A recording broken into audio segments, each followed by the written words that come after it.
Your mother wanted you to remember what you're worth before you spend a single dollar of her money.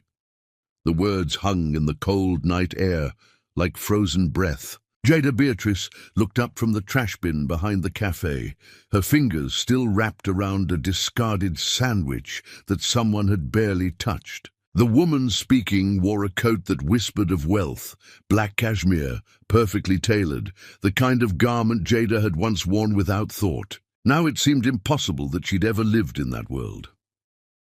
"I don't know you," Jada said, her voice raw from days without speaking to anyone who looked at her as human.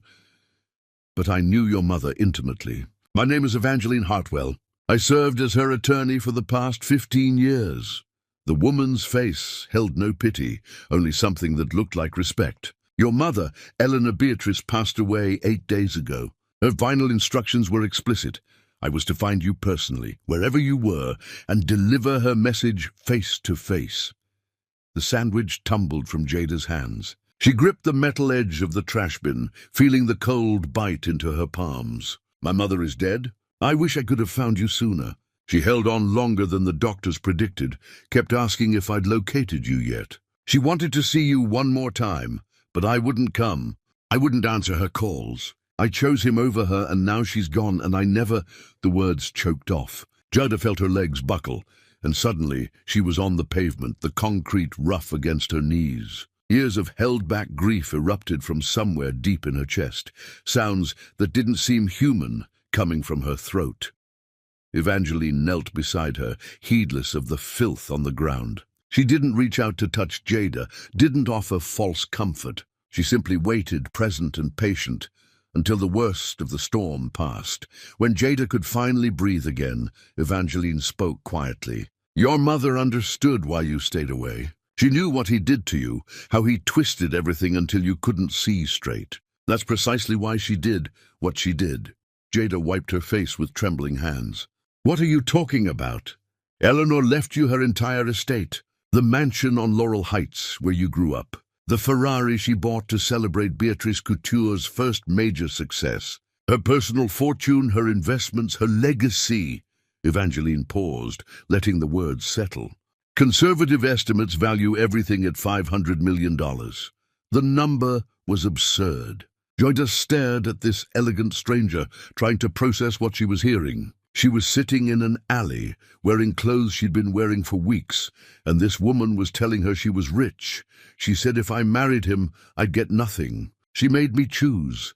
She said that hoping fear would wake you up when love couldn't. When you married him anyway, she didn't stop loving you. She simply started planning for the day you'd find your way back. Evangeline stood, offering her hand. "But there are conditions attached to the inheritance.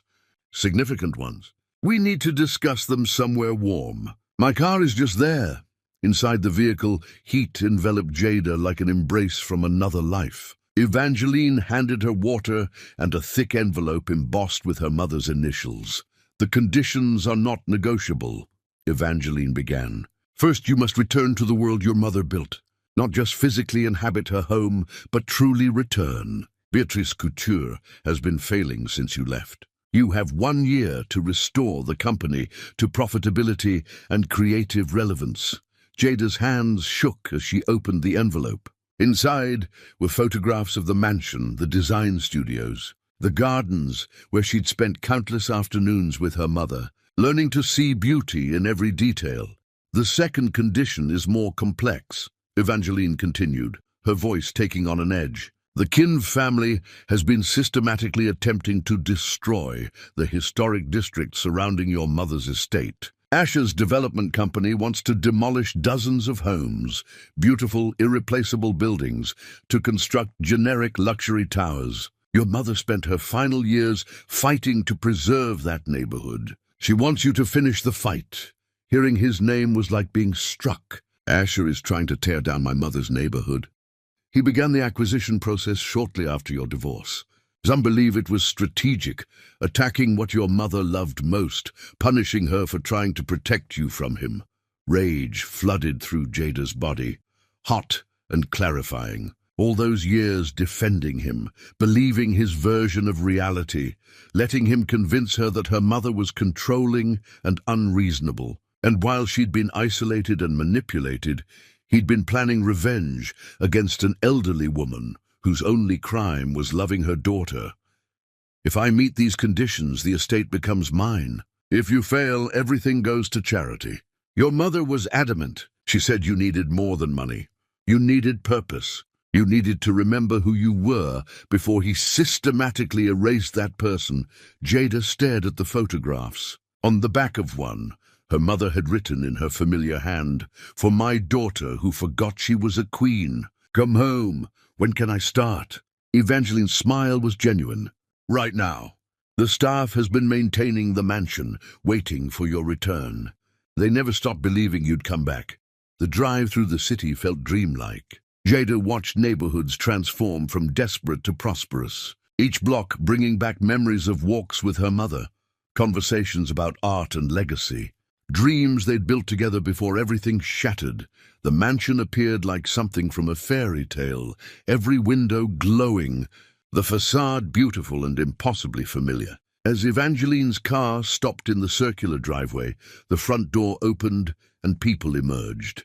Delphine reached her first. The housekeeper, who'd been with their family since Jada was an infant, pulled her into a fierce embrace. "Child, oh child, I thought I'd lost you forever.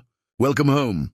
Laurent, the estate manager, stood with his usual dignified composure, but tears tracked down his weathered face. "Miss Beatrice, your mother never stopped preparing for this moment. Everything is ready."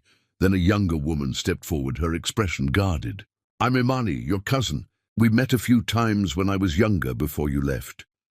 Jada remembered vaguely, a teenager with stars in her eyes, talking about fashion school and following in Eleanor's footsteps. Now she was a woman, and the stars had been replaced with something harder. "I've been managing what remains of Beatrice Couture," Imani said, her tone professional but distant. "We should meet tomorrow morning. You need to understand exactly how dire the situation is before you make any promises about saving the company." She turned and walked back into the house without waiting for a response. "Don't take it personally," Delphine whispered. "She's been carrying enormous weight, trying to preserve your mother's dream while grieving. She'll come around." Evangeline handed Jada an ornate key. "This house is yours now. I'll return tomorrow to discuss the legal requirements in detail. Tonight, just rest. Your mother left letters throughout the house. Find them when you're ready." After everyone else retreated, Jada stood alone in the grand foyer. Marble floors gleamed. Crystal chandeliers cast warm light. Original paintings, many by her mother's artist friends, lined the walls. Nothing had changed. Her mother had preserved everything, as if maintaining a museum dedicated to the hope that her daughter would return. Delphine appeared with gentle insistence, guiding Jada upstairs to her old bedroom. It was exactly as she'd left it, down to the book on the nightstand. But on the bed lay fresh clothes and a note in her mother's handwriting. "My darling girl, if you're reading this, I'm gone, but you're home. That's all I ever wanted. Don't waste time on guilt or regret, just live. Be the woman I always knew you were beneath all his lies. The conditions I've set aren't punishment. They're your map back to yourself. I love you beyond words. Always have. Always will, Mama." Jada held the note against her chest and wept. Not the harsh, breaking sobs from the alley, but quieter tears of understanding. Her mother had loved her enough to let her fall completely, knowing it was the only way she'd learn to rise. She stood under the shower for what felt like hours, watching filth and shame spiral down the drain. The towels were impossibly soft. The clothes fit perfectly. In the mirror, she barely recognized the gaunt woman staring back, but there was something in her eyes that hadn't been there before. Determination. Unable to sleep, she wandered the mansion in darkness. Each room held memories. The music room where her mother had hosted charity concerts. The library where they'd spent rainy afternoons reading. The dining room where family gatherings had once filled the space with laughter. In her mother's study, she found a wall covered in photographs documenting her entire life. Birthday parties, school graduations, her first fashion show in high school. But one photograph was recent. Taken from a distance, it showed Jada sitting outside a shelter, her face hollow but her posture unbowed. Her mother had known where she was, had been watching over her even when Jada had refused all contact. Beneath the photo lay a document in Evangeline's precise script, but the words were her mother's voice captured in legal language. My daughter believed I abandoned her when I gave her an ultimatum. She thought love meant accepting her choices, even when those choices destroyed her. But true love is standing at the exit with water and bandages, waiting for someone to walk out of the fire. I waited, Jada. I never stopped waiting. I prepared everything you'd need to rise again. Not because I wanted to control your life, but because I knew who you really were beneath all his carefully constructed lies. Come back to yourself. That's all I'm asking. Jada was still holding the document when her phone, charged for the first time in weeks, buzzed with a message. Unknown number. Heard about your good fortune. Congratulations.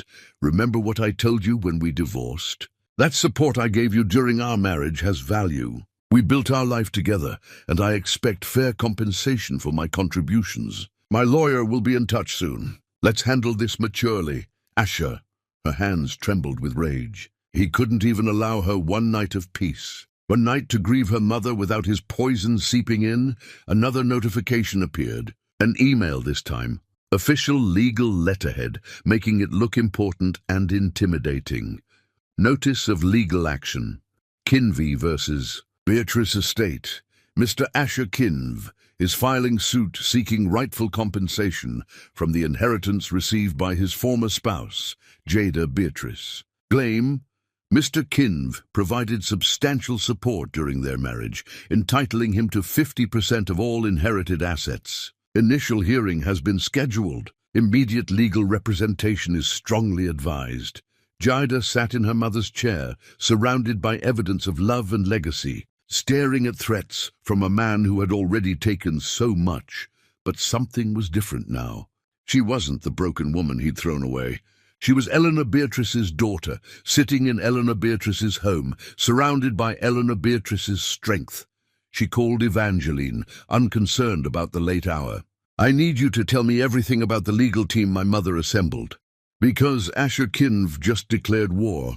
And this time, I'm not defenseless. This time I fight back. Chapter 2. The Devil Wears Depositions morning came too quickly. Jada dressed carefully in another of her mother's suits, feeling the weight of legacy in every seam. The courtroom awaited, and with it the first real battle. The courthouse steps were lined with photographers, their cameras a gauntlet she had to walk through. Someone shouted a question about abandoning her dying mother. Another asked if she felt guilty taking money she hadn't earned. Evangeline moved through them like a shield, deflecting with professional grace. But Jada saw him before they reached the doors. Asher stood at the top of the steps with Simone, his arm possessive around her waist, both of them dressed like they were attending a society function rather than a legal proceeding. He wanted Jada to see them, to remember her replacement, to feel small. Instead, she felt nothing.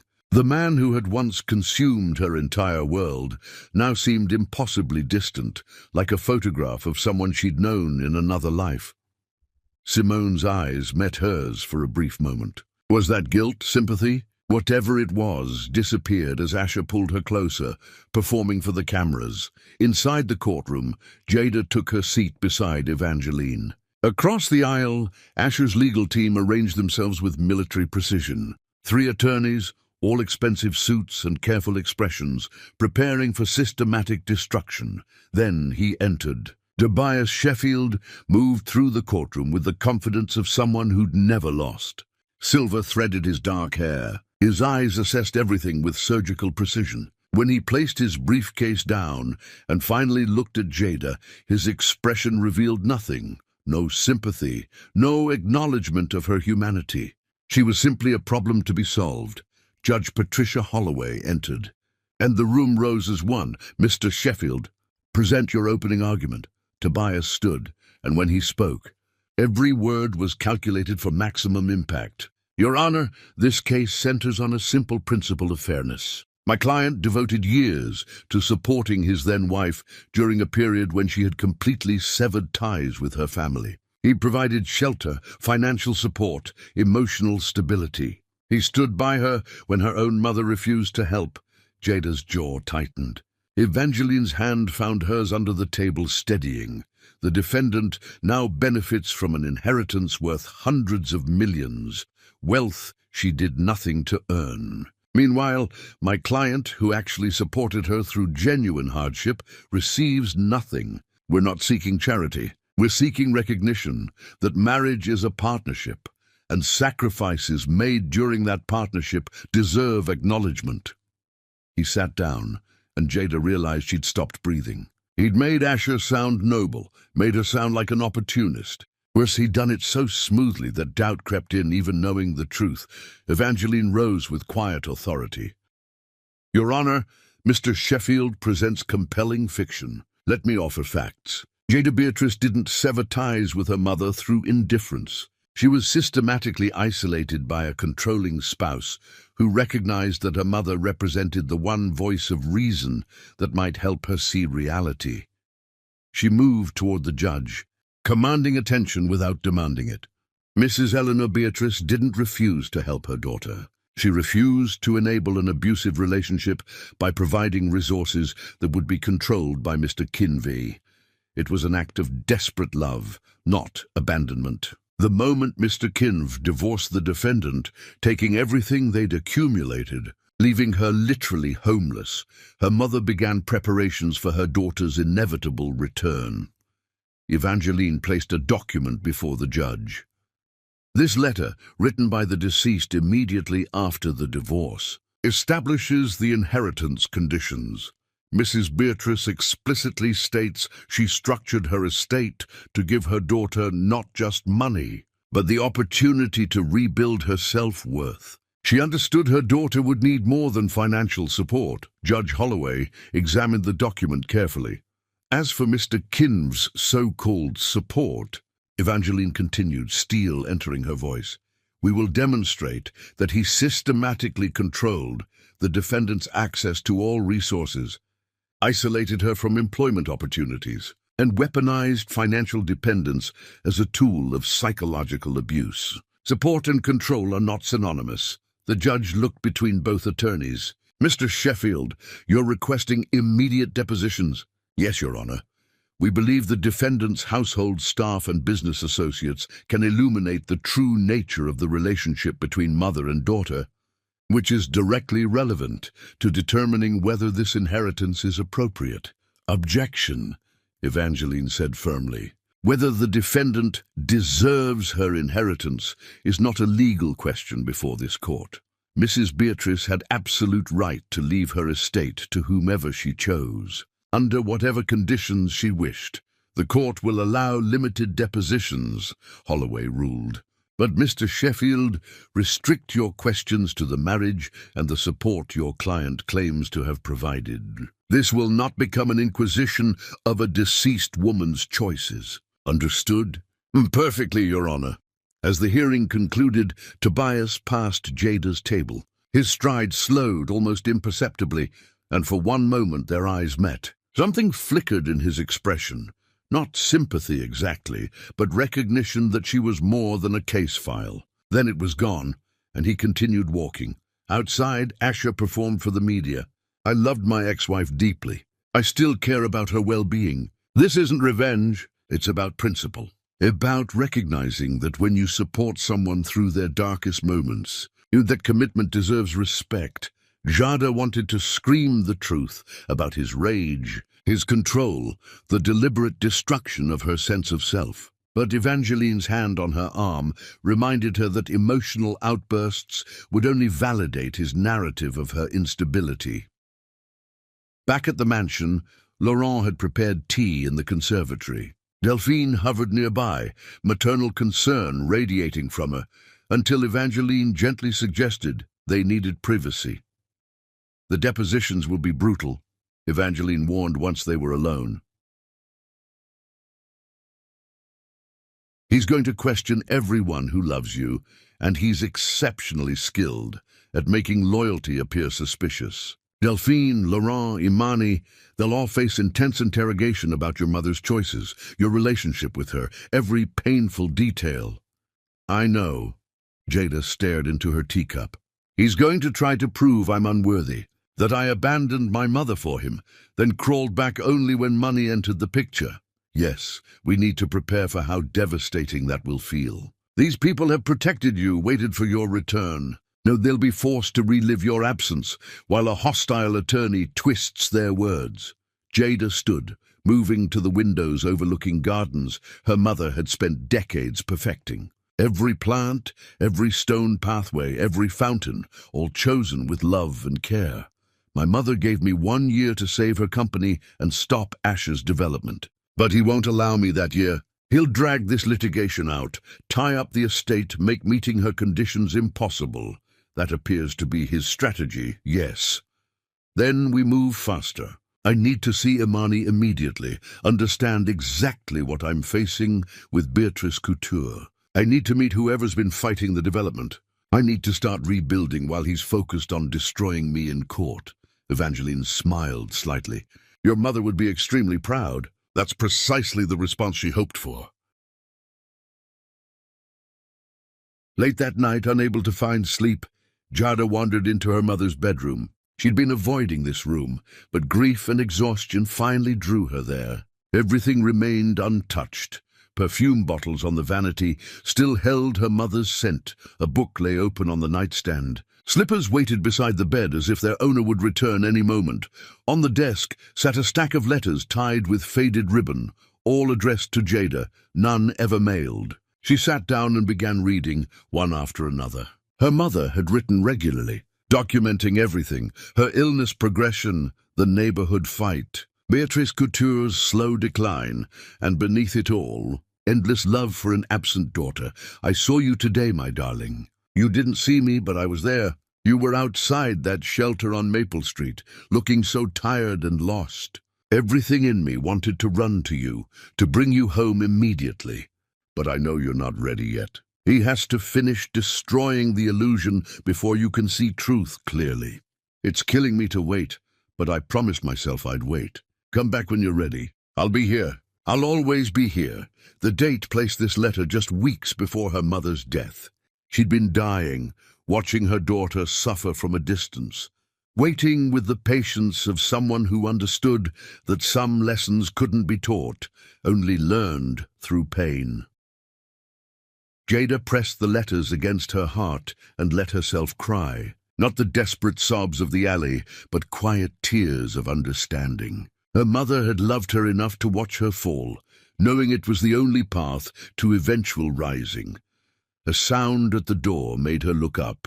Imani stood in the doorway, her expression complicated.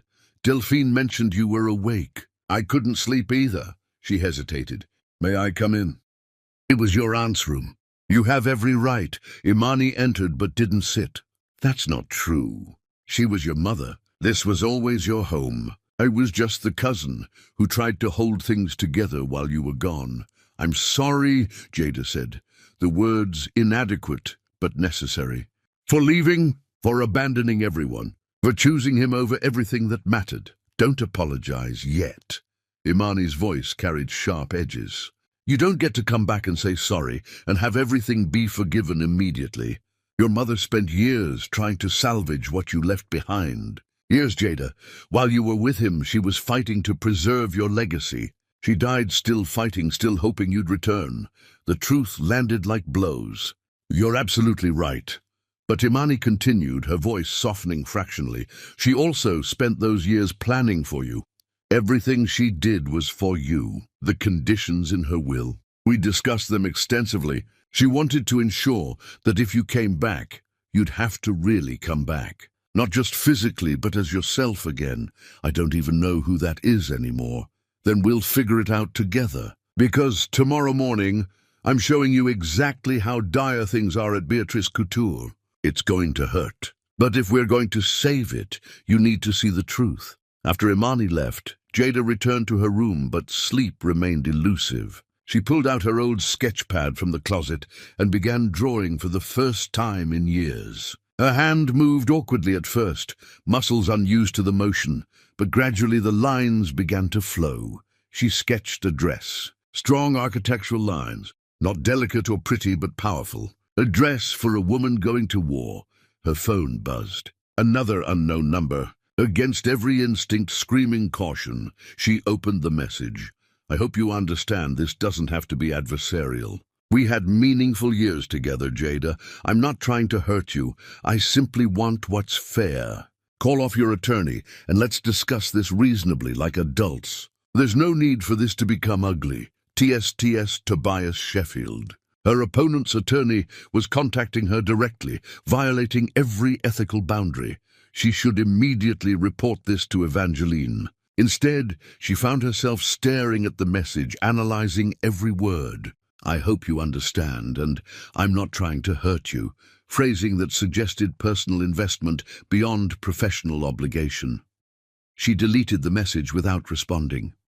But she didn't forget it. Something in his tone implied Tobias Sheffield wasn't as convinced of his client's righteousness as his courtroom performance suggested. And if he had doubts, that meant somewhere in all this there might be a crack she could exploit, not in Tobias himself necessarily, but in the absolute certainty of Asher's case. She finally fell asleep as dawn painted the sky, her sketch pad beside her filled with designs for dresses that looked like armor. Tomorrow would bring depositions, the systematic destruction of everyone she loved, all their pain exposed and weaponized. But she'd survived worse than words. She'd survived Asher himself, and she was done being afraid. Chapter 3, Blood and Silk, the deposition room, felt deliberately designed for psychological warfare. Windowless, with fluorescent lights that cast everyone in sickly pallor, the space seemed engineered to drain hope. Delphine sat across from Tobias Sheffield, her hands folded with the dignity of someone who'd served distinguished families her entire life. But Jada could see the tremor in those fingers. Mrs. Delphine Rousseau, Tobias began, his voice carrying false gentleness that made it more dangerous. You've worked for the Beatrice family for how long? I came to work for Miss Eleanor when Jada was just an infant. I've been with them ever since. So you witnessed Jada's entire life, her childhood, adolescence, her decision to marry my client? Yes. And you were present for the deterioration of the relationship between JADA and her mother. Delphine's spine straightened. I witnessed a young woman fall in love with the wrong man, and I watched her mother try desperately to protect her. Please just answer the question directly. Mrs. Rousseau. Tobias's politeness somehow made the correction more cutting. Did you witness conflict between mother and daughter regarding the marriage? Eleanor tried to protect her daughter from a dangerous situation. Any mother would, by threatening complete disinheritance, by refusing to enable circumstances that were destroying her child. Tobias made a note, his pen scratching across paper with finality. Did Jada attempt to contact her mother during the marriage years? Not that I'm aware of. Not once. No phone calls, no letters, no attempts at reconciliation over all those years. Delphine's composure finally fractured. Tears spilled down her weathered cheeks, and her voice broke. She tried at first. She called constantly. She wrote heartbreaking letters. But Eleanor refused to accept them as long as that man was in the picture. It nearly destroyed her to turn her daughter away. But she believed, she had to believe, it was the only way to make Jada see what was really happening to her. So Eleanor Beatrice deliberately severed all communication with her own daughter. She deliberately refused to watch her daughter be systematically destroyed while pretending everything was fine. How did Eleanor react when she learned about the divorce? The question seemed to shatter something inside Delphine. Her entire body shook as she spoke. She was hospitalized at the time, already gravely ill. When she found out Jada had been discarded with nothing, literally homeless, she discharged herself against every doctor's order. She came home and immediately started planning, day and night, obsessively planning how to bring Jada back, how to protect her, how to give her reasons to keep living. She worked herself into absolute exhaustion, setting up those inheritance conditions. She died planning for her daughter's future, Jada couldn't watch anymore. She stood abruptly, the chair scraping loudly, and fled the room. Evangeline followed her into the hallway, where Jada pressed her forehead against the cold wall, trying to remember how to breathe. "I killed her," Jada whispered. "My stubbornness, my blindness, I killed my mother." "No!" Evangeline's voice was iron. "Your mother's illness killed her. You didn't cause it, and this is exactly what they want. For you to drown in guilt so completely that you can't fight effectively. How can I sit there and listen to them dissect what I did to her? Because that's what it takes to win. That's what your mother knew you'd have to face. Every truth, every failure, every consequence, and choose to fight anyway." They returned to the room as Laurent's deposition began. The estate manager sat with perfect posture, his expression revealing nothing. But Jada recognized the grief beneath his composure. Tobias treated him with more respect, perhaps recognizing a fellow professional. "Mr. Laurent Beaumont, you managed Eleanor Beatrice's personal affairs and estate?" "I did." "Describe the financial state of the estate during Jada's absence." Laurent's voice remained measured. "Miss Eleanor made numerous financial decisions that prioritized keeping Beatrice Couture operational over her personal comfort or security. She took substantial loans against the mansion. She sold personal assets of significant sentimental value. She even diverted funds from her own medical care to maintain company payroll. Why would she make such choices? Because that company was her daughter's legacy. She believed with absolute certainty that Jada would return someday and would need something meaningful to return to. She was building a bridge back home. Did Eleanor ever express anger toward her daughter for abandoning her? No. Laurent's answer was immediate and firm. She expressed grief that cut to the bone. She expressed worry that kept her awake nights. She expressed desperate, unconditional love, but never anger. She said repeatedly that Jada was under a spell, that she'd wake up eventually, and when that happened, everything needed to be ready and waiting. Tobias paused, something flickering across his face that might have been doubt. "Did you ever meet Asher Kinv personally?" "Once. He appeared at the mansion shortly after the marriage, demanding to see Eleanor. She refused to receive him. He became verbally aggressive with the staff, making threats, his rage barely controlled. I had him physically removed from the property." "What was the nature of his threats?" "He accused Eleanor of alienating his wife from him, of interfering in their marriage. He said he would make absolutely sure she regretted trying to come between them. He was particularly furious that Eleanor had closed the trust fund Jada previously had access to." "There was a trust fund?" Tobias looked genuinely surprised, as if this detail had been deliberately withheld from his briefing. "Yes, a substantial one established when Jada was born. Eleanor closed it the day after the wedding because she'd received information that Mr. Kinv had already attempted to access it, claiming he needed to properly manage his wife's finances for her protection. Eleanor said she'd rather burn every dollar than let him touch it. One of Asher's other attorneys objected, trying to suppress this testimony as irrelevant. But Tobias overruled his own colleague, clearly wanting this information on record. Jada watched him carefully. He was supposed to be destroying her witnesses, but instead he was uncovering truths that damaged his client's narrative.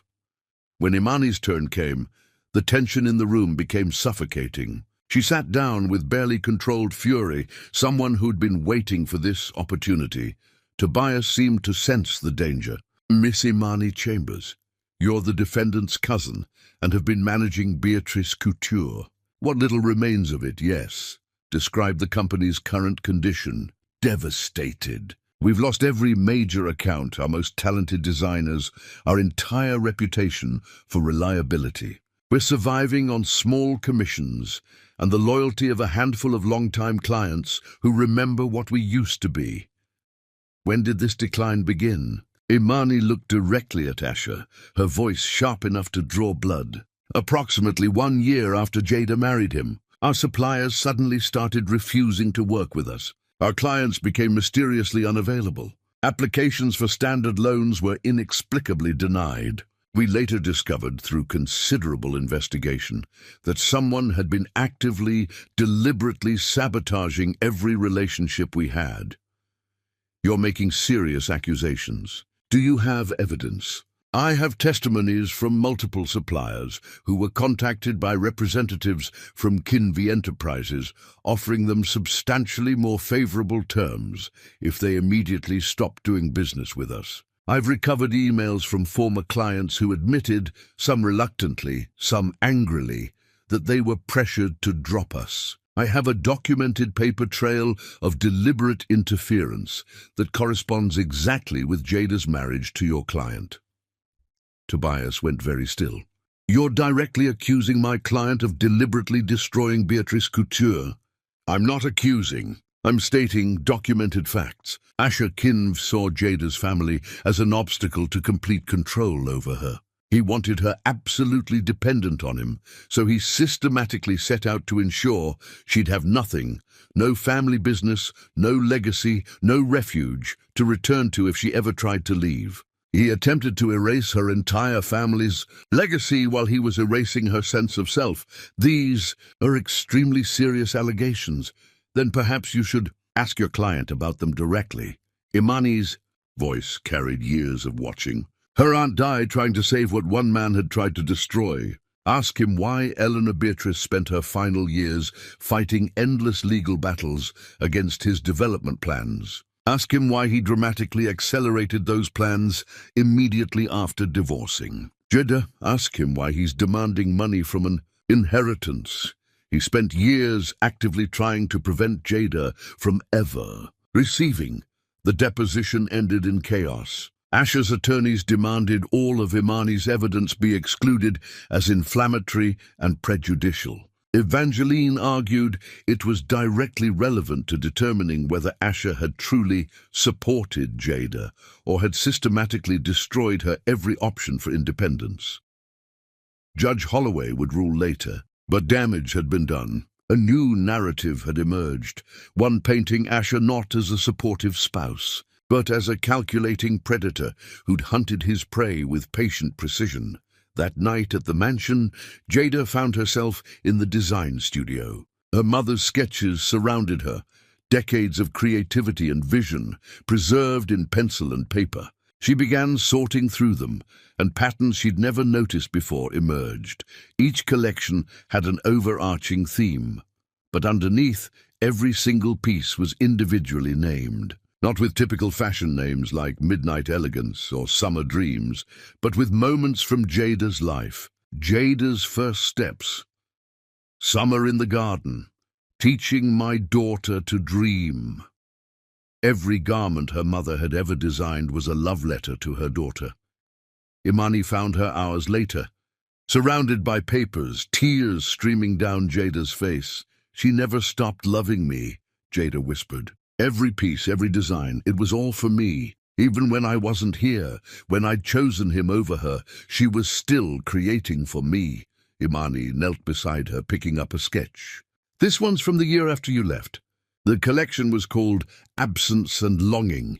Critics loved it, called it Eleanor's most emotionally powerful work. They had no idea she was literally designing her grief, putting her pain into every seam. How do I possibly make this right?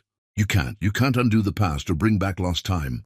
But you can honor it by fighting for what she built. By being the daughter she always believed you were, underneath all of Asher's careful manipulation. They worked through the night. Imani teaching Jada everything about running the company, the clients they'd lost, and the loyal few who'd remained, the financial precipice they balanced on. It was worse than Jada had imagined. Without immediate influx of both capital and new clients, Beatrice Couture would collapse completely within months. Why did you stay? Jada asked as dawn approached. You could have let it die, started fresh somewhere else with your own vision. Why keep fighting for something that wasn't even yours? Because it mattered to her more than her own life. Because she asked me personally to protect it until you came home. Because some legacies are worth dying for, and she proved that by literally working herself to death, trying to save this for you. Imani stood, stretching. Besides, I'm not doing this just for Eleanor, or even for you. I'm doing it because Asher Kinv tried to destroy something beautiful out of pure spite, and I'll be damned if I let that kind of evil win."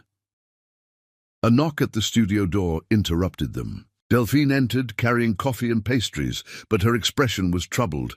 "Miss Jada, there's someone at the door. She says her name is Octavia Beaumont. She claims she was Eleanor's closest friend and needs to speak with you. Urgently." The name sent electricity through. Jada. Octavia Beaumont was legendary, a philanthropist who moved in the highest circles, whose opinion could make or break reputations in their world. Her mother had spoken of her often with deep affection, but Jada had never actually met her. "Should I send her away?" Delphine asked gently. "No." Jada stood, suddenly aware of how she must look after a sleepless night, surrounded by sketches and tears. "If she was my mother's friend, I absolutely need to hear what she has to say." Octavia Beaumont swept into the studio like a force of nature. Silver-haired, Rigul, wearing her considerable power like the finest couture. Her eyes swept over Jada with an assessing gaze that was calculating, but not unkind, finally softening with something that looked like recognition. "You look just like her," Octavia said quietly. "Like Eleanor when we were young and absolutely certain we could change the world with good design and fierce determination. Mrs. Beaumont, It's Octavia, child. Your mother and I abandoned formality decades ago." She moved to the window, looking out over gardens Eleanor had cultivated with such care. "Eleanor called me the week before she died. She told me everything about the conditions in her will, about her hopes for you, about the fight you'd be facing. She asked me to watch over you if I could, to help if you'd accept it. I don't deserve anyone's help. I abandoned her when she needed me most. You were manipulated by a skilled predator who recognized that your greatest strength, your enormous capacity for love and loyalty, could be weaponized against you." Eleanor understood that completely. She didn't blame you. "Neither do I." Octavia turned back, her expression hardening into something formidable. "But now we have serious work to do. Asher Kinv and his entire family have been a blight on this community for far too long. His father was a corrupt judge who helped his son build a corrupt empire. His mother sits on charity boards and uses that influence to punish anyone who opposes their interests. His sister controls media narratives through her platform. You know them well."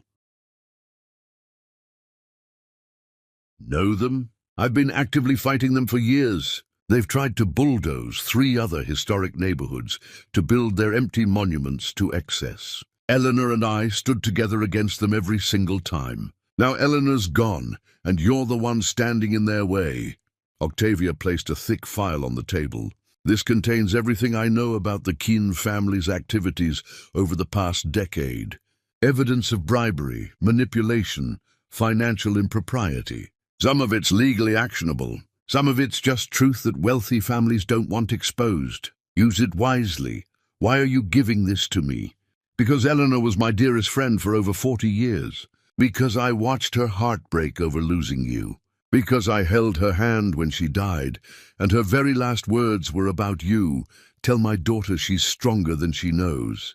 Tell her to fight, so I'm telling you. Fight, Jada. Fight with absolutely everything you have." After Octavia left, Jada opened the file. Page after page of meticulously documented corruption, each piece of evidence carefully sourced and verified. Octavia hadn't just been Eleanor's friend, she'd been her ally in war. Jada's phone rang, shattering the moment. Evangeline's voice carried urgent tension. "We have a serious problem. Asher's team has filed an emergency motion to freeze your entire inheritance pending case outcome. They're arguing you can't be trusted with the assets while allegations about your abandonment are being investigated. The hearing is tomorrow morning." "Tomorrow? That's not nearly enough time to prepare properly." "I know. They're deliberately trying to catch us off balance and overwhelmed. If they succeed, you won't be able to access funds to run Beatrice Couture or fight the development plans. You'll lose by procedural default." Jada looked at the file Octavia had given her, at her mother's sketches surrounding her. at Imani, watching with a mixture of challenge and hope in her eyes. "Then we'd better work extremely fast," she said, her voice carrying a strength she hadn't known she still possessed. "Because I'm not losing. Not to him. Not to his family. Not ever again." Chapter 4. The Architecture of Lies. The emergency hearing arrived with brutal speed.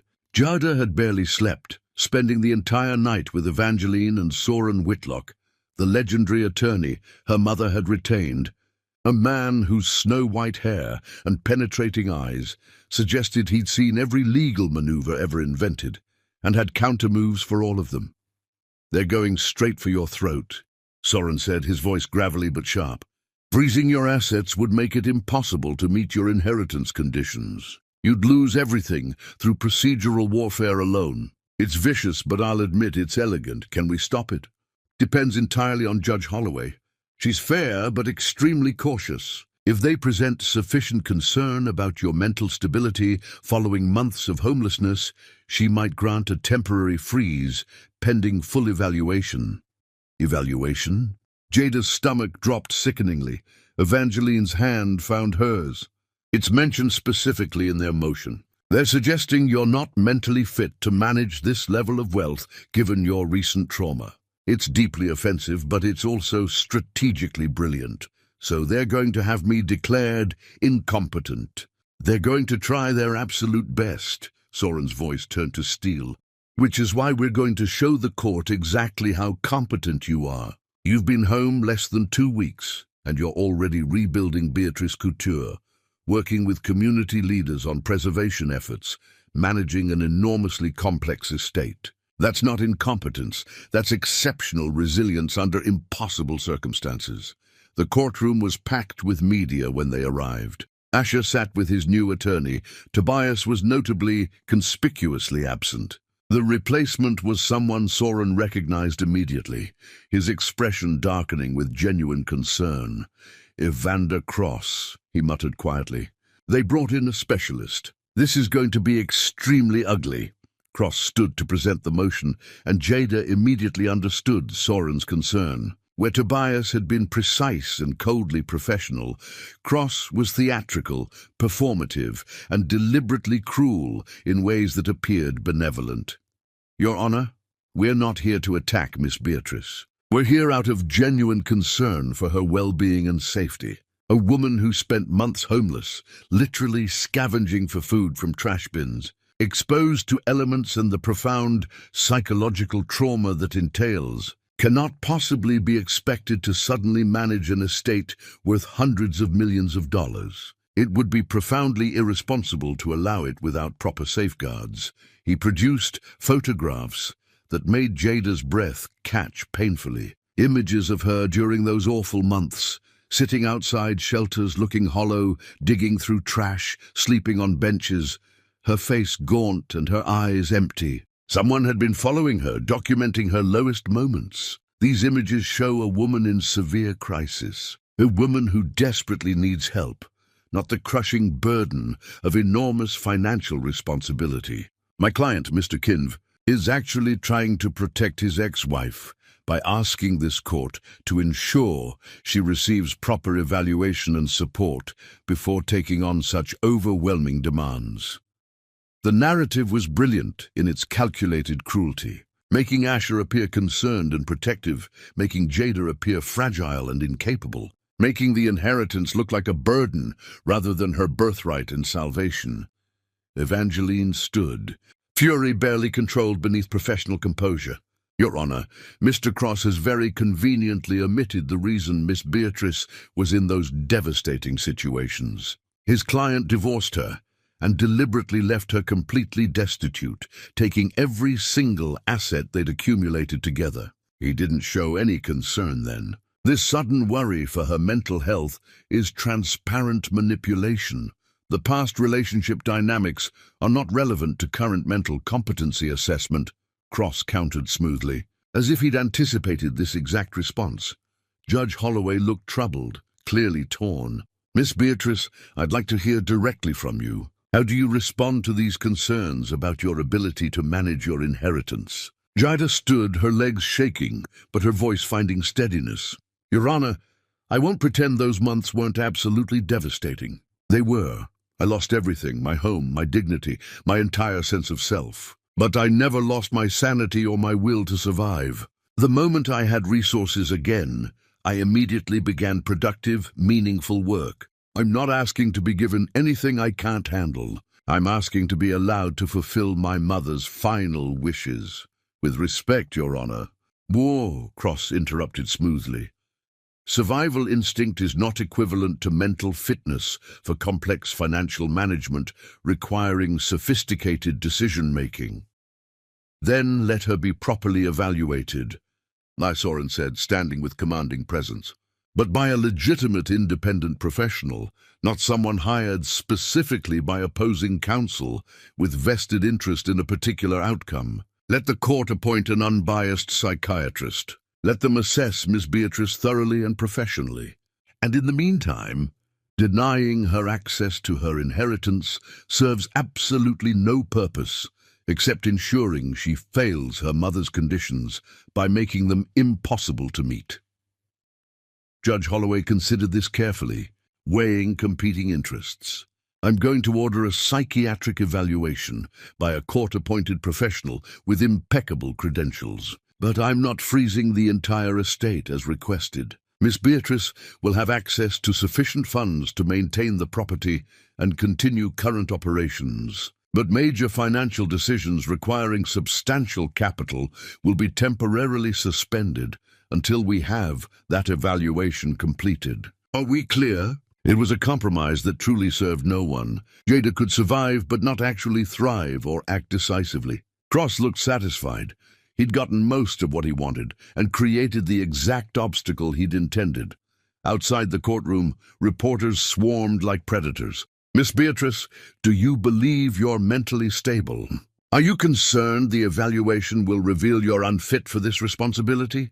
Does your ex-husband's concern for your well-being change your feelings about him? Soren physically cleared a path through them, practically dragging Jada to the car, his protective instincts fully engaged. Once inside the vehicle, she finally broke down completely. They're going to take everything. They're going to prove I'm crazy, and I'll lose her company, her home, absolutely everything she tried to give me. No, Evangeline said with absolute conviction. The evaluator is Dr. Isadora Vance. I know her by reputation.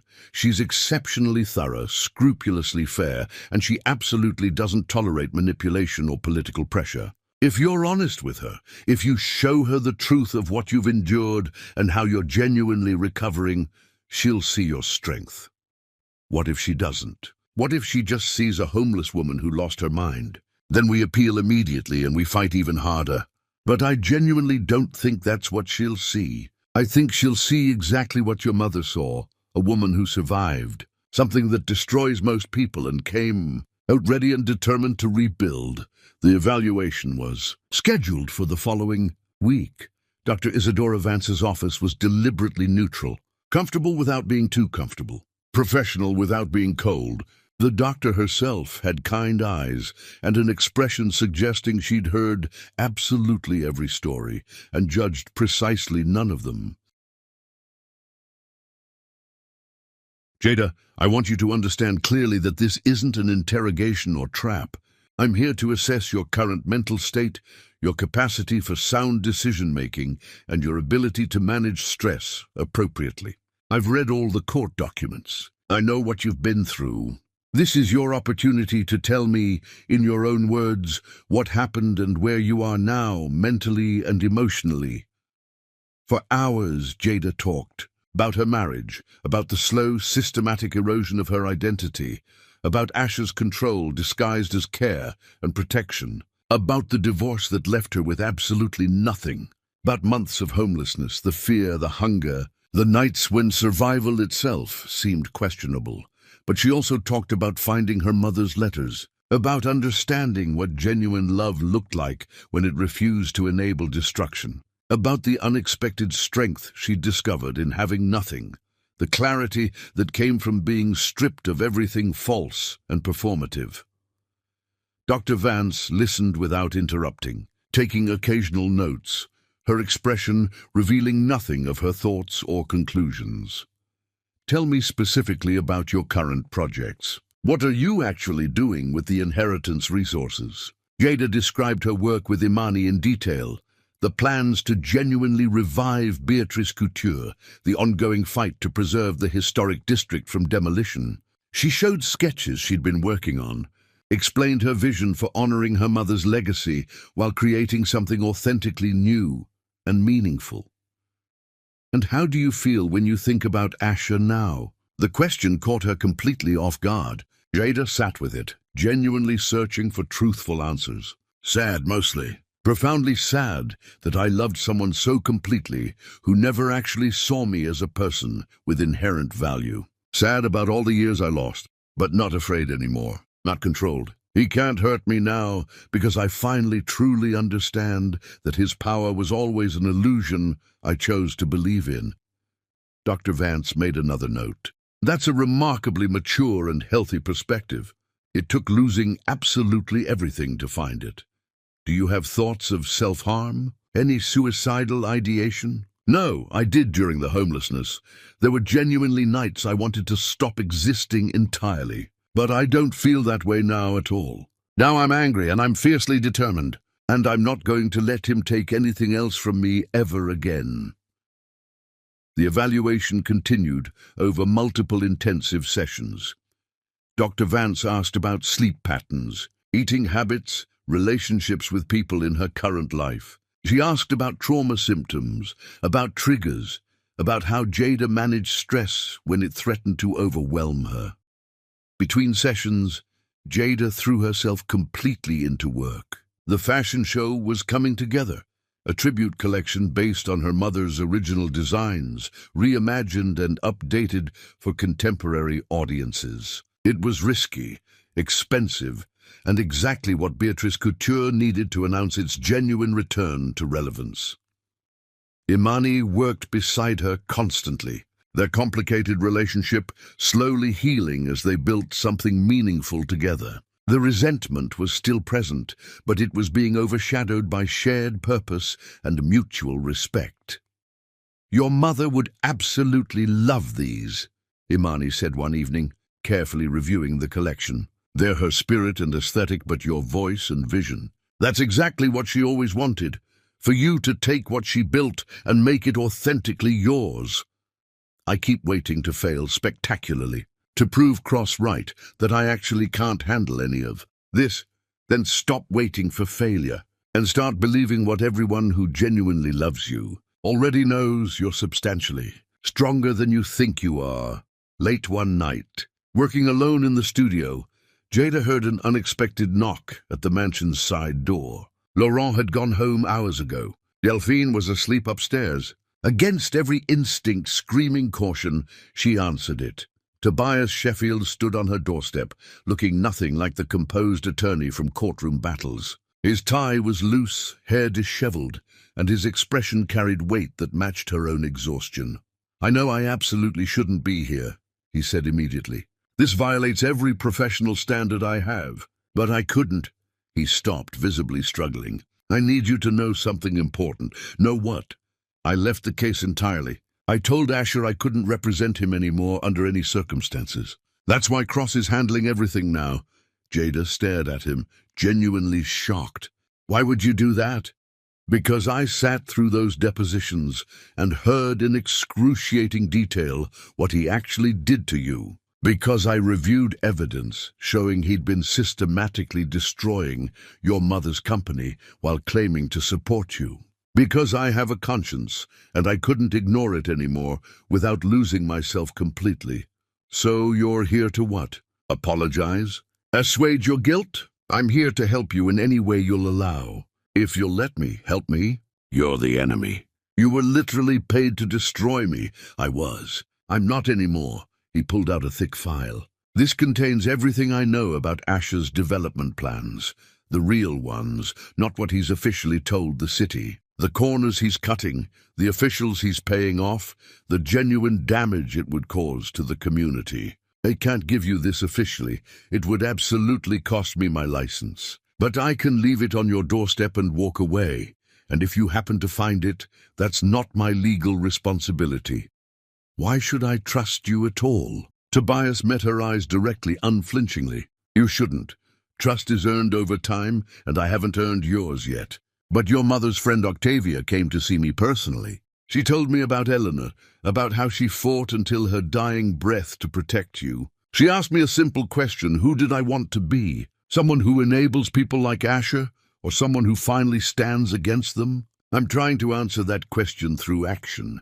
He placed the file carefully on the doorstep and turned to leave. Wait, Jada said. If you genuinely want to help, I need someone who understands how they think strategically. Someone who knows their tactics and weaknesses. Can you do that without compromising yourself further?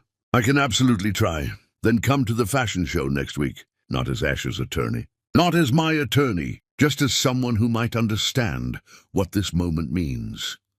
Tobias nodded and disappeared into the night, leaving her with evidence that could potentially destroy Asher's plans entirely. Jada picked up the file and brought it inside. Page after page of damning documentation, bribery, environmental violations, systematic intimidation of community members who dared oppose the development. Everything she needed to stop him. But using it meant trusting Tobias Sheffield, a man who'd spent weeks trying to destroy her credibility in court. Could people really change sides so completely? Or was this another elaborate trap, the final betrayal waiting to spring? She was still awake when morning came, the file spread before her on the table, trying to decide if redemption was actually possible or if she was being set up for devastating failure. Her phone buzzed. Message from Dr. Vance's office. Evaluation complete. Report will be filed with court tomorrow. Dr. Vance would like to speak with you personally before official release. This was it. The moment that would determine absolutely everything. Either Dr. Vance had seen her genuine strength, or she'd seen only damage and instability. Either JADA would keep fighting, or it would all end tomorrow. She looked at her mother's portrait hanging in the studio, seeking answers or comfort. I hope I made you proud, Mama. I hope I proved I was worth waiting for, worth fighting for. The portrait offered no answers, no reassurance. But in the morning light streaming through windows, illuminating designs scattered around her, Jada felt something she hadn't felt in years. Not hope exactly, but fierce determination. Whatever happened, she'd keep fighting. Because that's what her mother had taught her through every condition in that will. Some things are worth fighting for, even when outcomes are uncertain. Especially then, Chapter 5. Threads of War Doctor. Vance's office felt different this time, less clinical, more human somehow. The morning sun streamed through windows overlooking a carefully tended garden, and Jada sat with her hands folded, trying to appear composed, while her heart hammered violently against her ribs. Dr. Vance sat across from her, the completed report resting on the desk between them, like a verdict awaiting pronouncement. I wanted to speak with you privately, before this becomes official court record, Dr. Vance began carefully. Jada, I've been practicing psychiatry for over 20 years. I've evaluated hundreds of people broken by trauma, far less severe than what you've endured. What I found in our sessions was not incompetence or instability. What I found was significant trauma, serious, complex trauma from sustained psychological abuse over years. Jada's breath caught painfully in her throat, but I also found something else equally important. I found a woman who survived against enormous odds, who's actively working toward healthy recovery, who's using appropriate coping mechanisms and building genuinely supportive relationships. I found someone who, despite having every conceivable reason to be consumed by anger and vengeance, is choosing to honor her mother's memory through creation rather than destruction. So you're saying I'm mentally fit? I'm saying you're remarkably, extraordinarily resilient. My report states clearly that while you show definite signs of complex PTSD from your marriage and subsequent homelessness, you're currently managing those symptoms appropriately and effectively. You're not a danger to yourself or others. You're entirely capable of making sound, reasoned decisions. And frankly, anyone suggesting otherwise is either profoundly ignorant of what genuine trauma recovery looks like or deliberately misrepresenting your condition for ulterior motives. The relief was so intense, Jada thought she might actually faint. Thank you. Thank you so much. Don't thank me for documenting truth. That's literally my job. Dr. Vance leaned forward slightly. But I want you to know something else.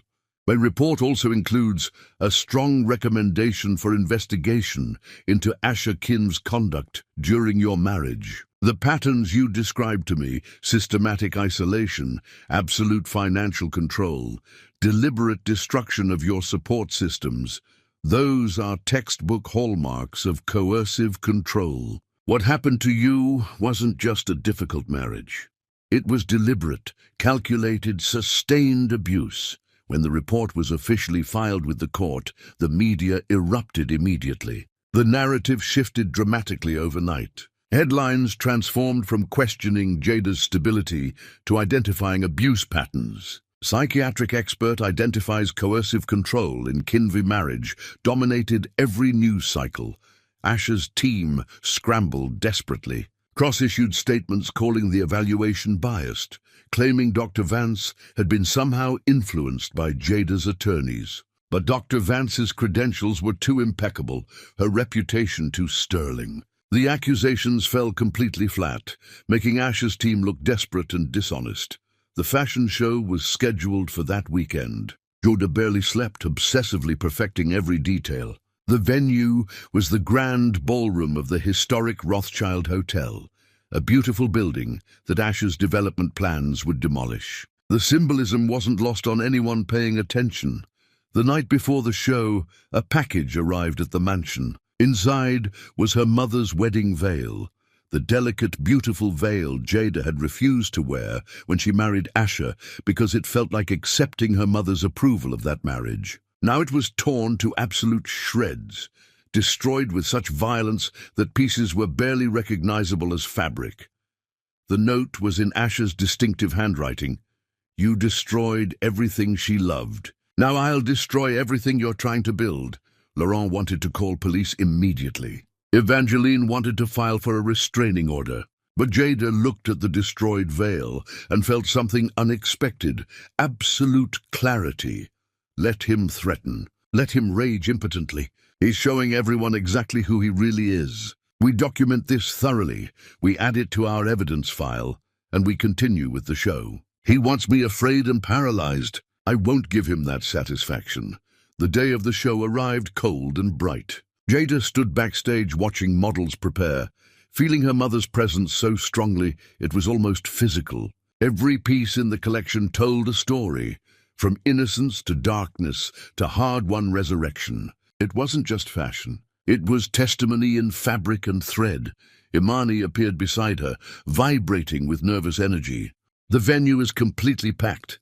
Every major fashion editor, every society columnist, every influential person who matters in our world. And the entire Kinvey family is here, all of them seated prominently. Perfect. Let them watch everything.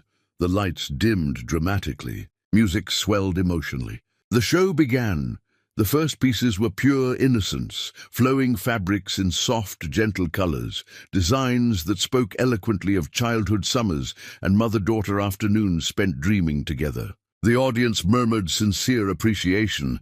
Then the collection shifted dramatically. The fabrics became heavier, darker, more constrained. The silhouettes became restrictive, almost suffocating. One dress had a beautiful, intricate bodice, but sleeves that bound the arms uncomfortably. Another had an elegant neckline that transformed into a collar that looked almost like a restraint. The metaphor wasn't subtle. Beauty hiding captivity.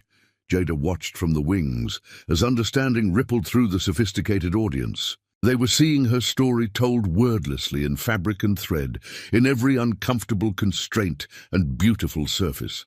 The final section erupted onto the runway like a declaration of war. Bold, fearless colors, sharp architectural lines, fabrics that moved like armor, dresses that declared strength unapologetically, that refused to apologize for taking up space. The finale piece was pure white, architectural, impossible to ignore, a wedding dress that looked nothing like traditional bridal wear and everything like a declaration of independence.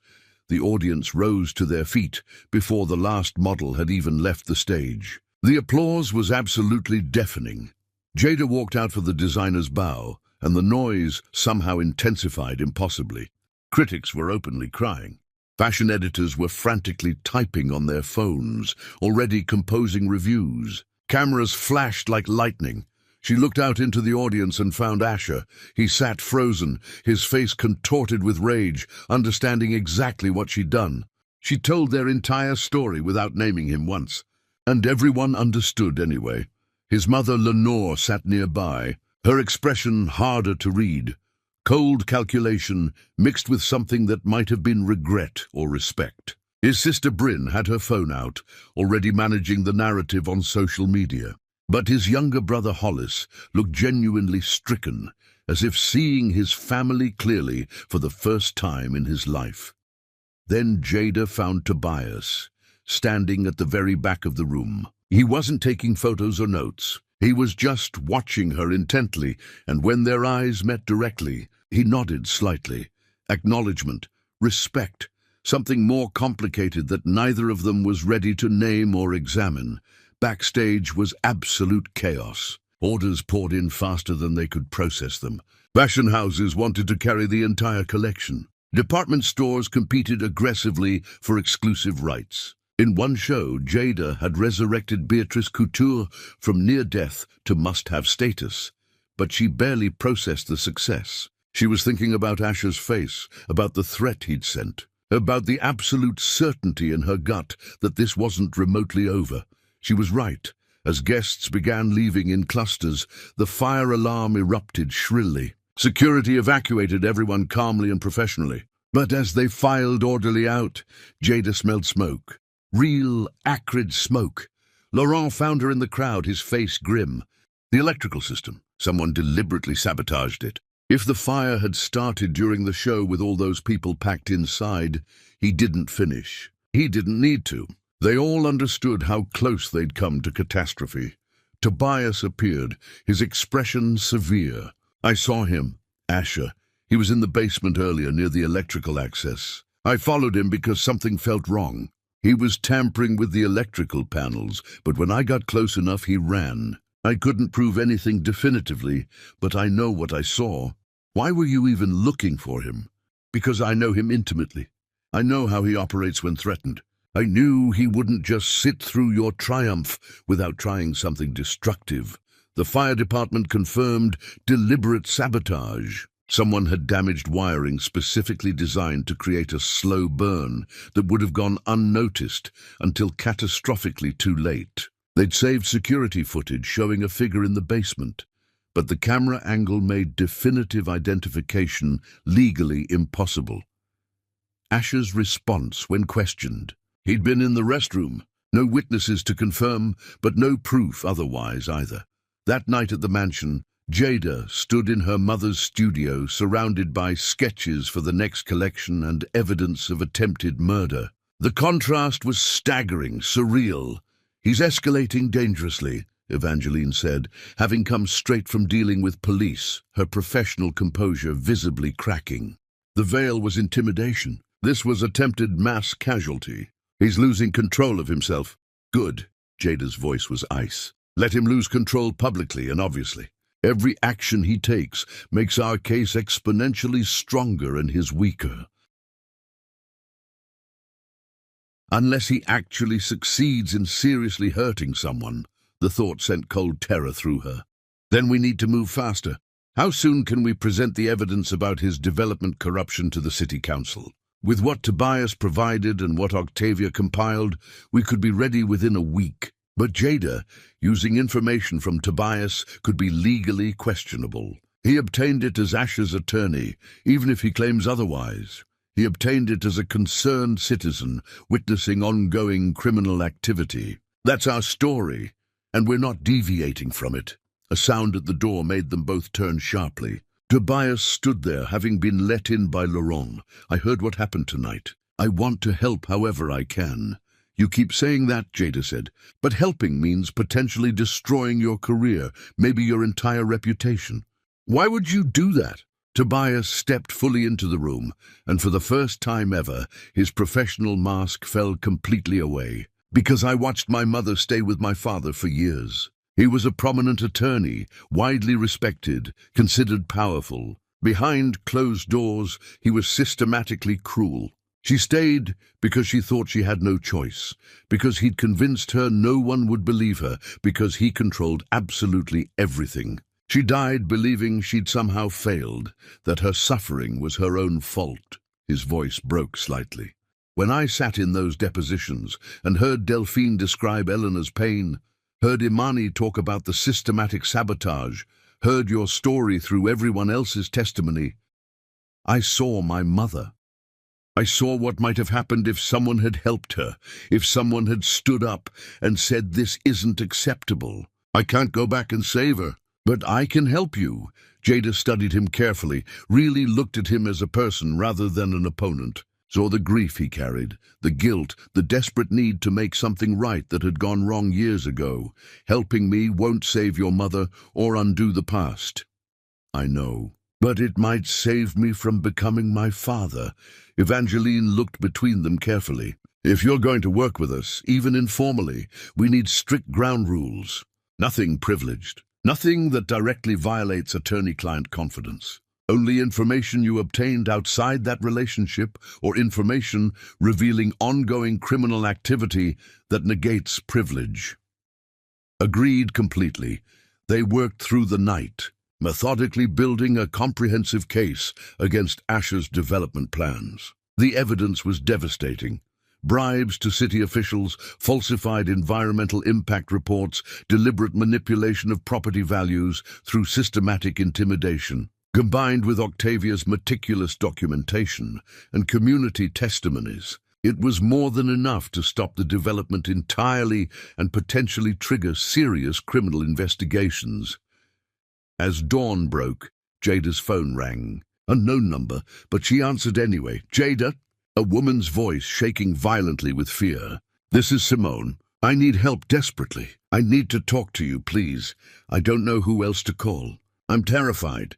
Jada's first instinct was immediate refusal. This was the woman who'd replaced her, who'd stood by Asher while he sued for Jada's inheritance. But something in Simone's voice, pure terror, absolute desperation, sounded painfully, intimately familiar. Where are you right now? At the hospital. I'm in labor, but that's not why I'm calling. He pushed me, Jada. We were arguing about the show, about you, and he pushed me violently down the stairs. The baby's coming early because he pushed me, and I'm terrified he's going to come back and finish.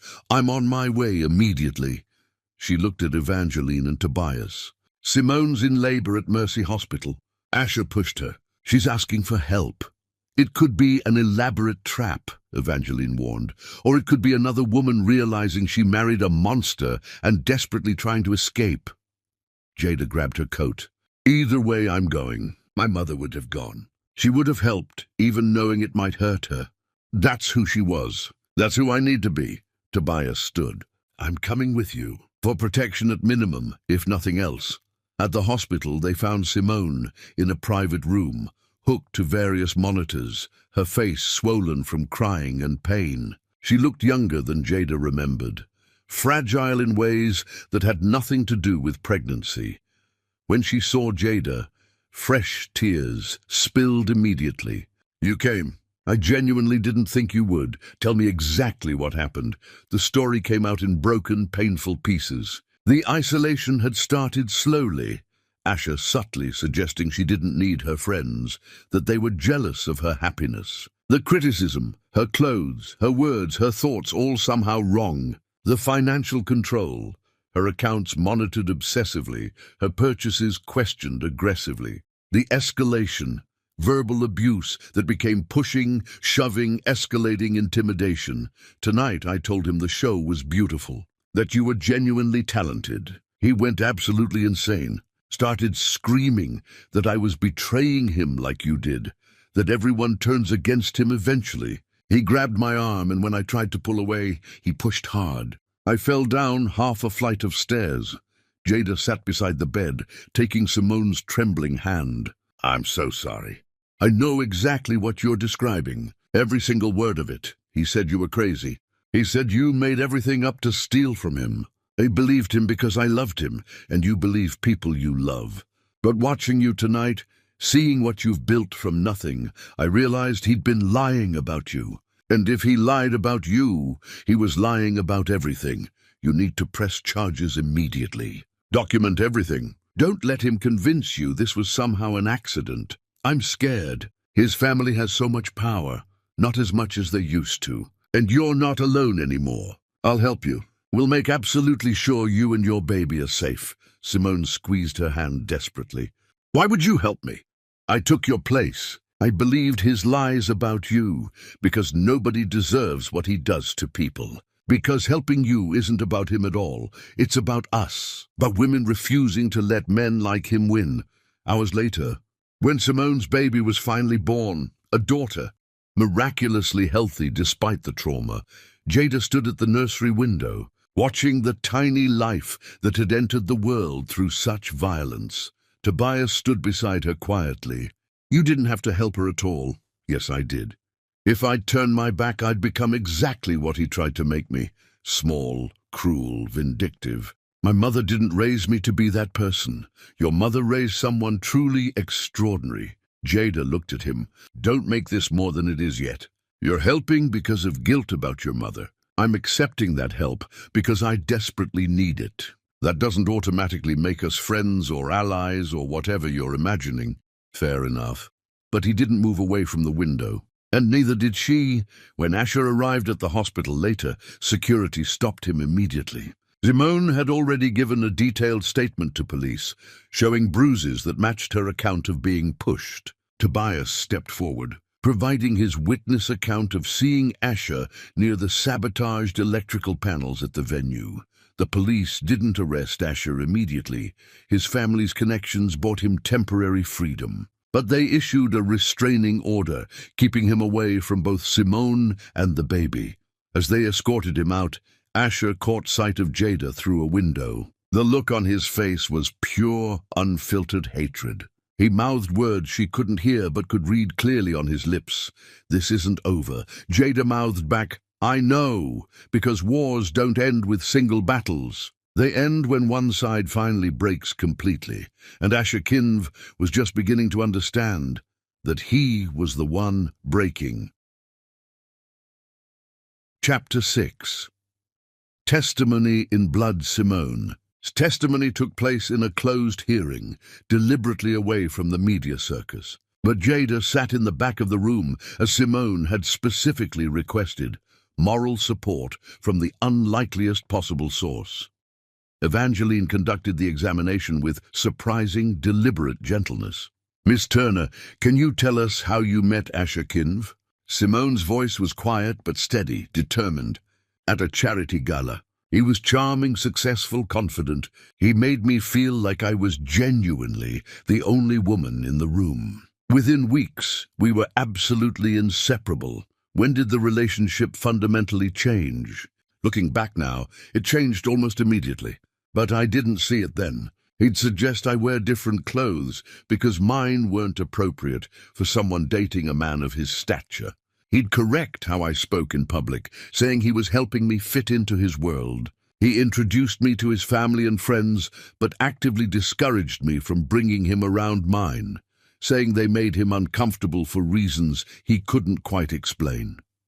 Did this pattern escalate? Yes. He wanted access to my bank accounts to help manage my finances properly. He'd go through my phone constantly, saying couples shouldn't have secrets. He'd get genuinely angry if I spent time with friends without him. One time, I went to lunch with my sister without mentioning it first, and he showed up at the restaurant absolutely furious, accusing me of lying and sneaking around on him. Evander Cross, still representing Asher, objected repeatedly, but the judge, having thoroughly read Dr. Vance's report about Jada's similar experiences, allowed the testimony to continue. Miss Turner, you've made extremely serious allegations about the night of the fashion show. Can you describe what happened? Simone's hands trembled visibly, but she continued with determination. We attended the show together. Asher was tense the entire time, radiating rage. When Jada's collection came out, I could physically feel his fury beside me. But I thought the designs were beautiful. I said so in the car afterward. He absolutely exploded, started screaming that I was just like Jada, betraying him, disrespecting him. I tried to calm him down, and he grabbed my arm so hard it bruised. She pulled up her sleeve, showing marks that had faded to yellow-green, but were still clearly visible. When we got home, the argument continued escalating. I told him he needed to let go of his hatred for Jada, that it was consuming him destructively. He said I didn't understand what she'd done to him, how she'd poisoned everyone against him. I said maybe people were seeing truth for the first time. That's when he pushed me. I fell down the stairs. I felt something tear inside me, and I knew immediately the baby was in danger. Did he help you afterward? No, he stood at the top of the stairs and said, "This is what happens when you side with her against me." Then he left. I called an ambulance myself. The room was silent except for the court reporters typing. "Miss Turner, you've provided audio recordings of other incidents. Can you explain what's in them?" Simone nodded to Evangeline, who played the audio. Asher's voice filled the room, vicious and cold in ways that never appeared in his public persona. "You're worthless without me. You understand that, right? I could leave you tomorrow and you'd have nothing. No one would want you. You're lucky I even bother with you." Another recording. "Stop crying immediately. You're embarrassing me. If you can't control yourself, I'll give you something to really cry about." Another. "I told you to transfer that money. Why is it still in your account? Are you trying to steal from me? Is that what this is?" The pattern was undeniable, devastating. The same tactics, the same threats, the same systematic destruction of self-worth that Jada had experienced. Evander Cross tried his usual aggressive approach. "Miss Turner, isn't it true you're testifying in exchange for financial support from Miss Beatrice, that this is a coordinated attack on my client?" Simone looked directly at him, meeting his eyes without flinching. "Jada has offered me nothing except a safe place to stay with my daughter until I can afford my own place. She didn't ask me to testify. I came forward because I saw what he did to her, what he tried to do to me. And I realized if we don't stop him now, there'll be another woman after me, and another after her. Men like Asher don't change fundamentally. They just find new victims." Cross had no response to that raw honesty. When the hearing concluded, Jada waited outside for Simone. The younger woman emerged, looking exhausted but lighter somehow, as if speaking truth aloud had lifted a crushing weight she'd been carrying. "Thank you for being there," Simone said quietly. "You were incredibly brave. Thank you.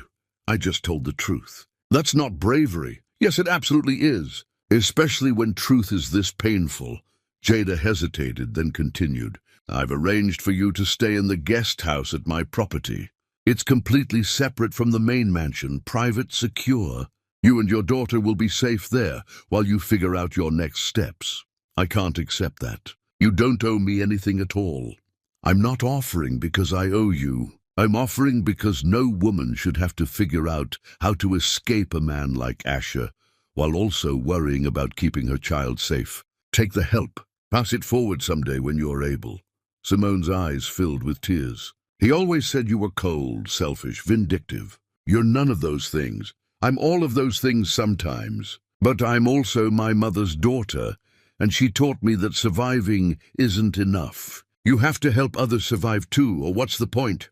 That night, media coverage shifted dramatically. Simone's testimony leaked. Not the recordings, which were legally protected, but enough details to paint a clear picture. Two different women, years apart, describing identical patterns of abuse from the same man. Asher's family began to fracture visibly. Publicly, his mother, Lenore, released a carefully worded statement through her attorney. "After careful consideration and deeply disturbing revelations about my son's conduct, I can no longer provide financial or public support for his legal efforts. A mother's love doesn't require enabling harm to others. I pray Asher seeks the professional help he clearly needs. It was calculated damage control, separating herself from her son to protect the family name and reputation. But it was also devastating. Lenore controlled significant family resources. Without her backing, Asher's legal war became suddenly dramatically more expensive. His sister Bryn was more direct and public. On her evening news program, she made a statement that shocked everyone. Recent allegations about my brother represent patterns of behavior I can no longer ignore or excuse. While I love my family deeply, I cannot stand silent while women are harmed.